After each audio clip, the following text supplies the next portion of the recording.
2024 সালে পরীক্ষার জন্য প্রথম পর্যায়ক্রমিক মূল্যায়নে কোন প্রশ্ন গুরুত্বপূর্ণ একবার দেখব। ভূগোল থাকতে ষষ্ঠ শ্রেণী। সঠিক উত্তর নির্বাচন করো। সৌরজগতের উষ্ণতম গ্রহ কোনটি? উত্তর হবে শুক্র।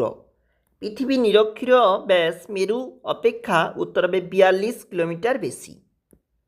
পৃথিবীর অক্ষ কক্ষতলের সঙ্গে 66.5 ডিগ্রি কোণে হেলে থাকে। পরের প্রশ্ন দেখো, নিচের প্রশ্নগুলির এক কথায় উত্তর দাও। ভারতের দক্ষিণে অবস্থিত প্রতিবেশী দেশটির নাম কি? উত্তর হবে শ্রীলঙ্কা। তিন দিক জল দ্বারা বেষ্টিত স্থলভাগকে কি বলা হয়? উত্তর হবে উপদ্বীপ।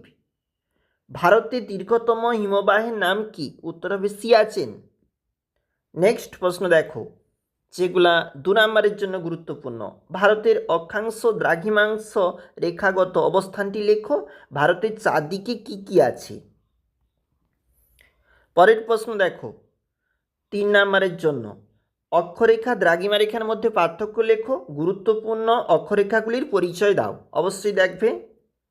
নিচে যে কোনো একটি প্রশ্নের উত্তর দাও। 5 নম্বরের জন্য গুরুত্বপূর্ণ কোনটা দেখো। ভারতের উত্তরের পার্বত্য অঞ্চল সম্পর্কে একটি বিবরণ দাও। গঙ্গা নদীর গতিপথ বর্ণনা করো। অবশ্যই দেখে রাখবে, যেগুলো লাস্ট মিনিটে গুরুত্বপূর্ণ থাকছে ভূগোলের জন্য।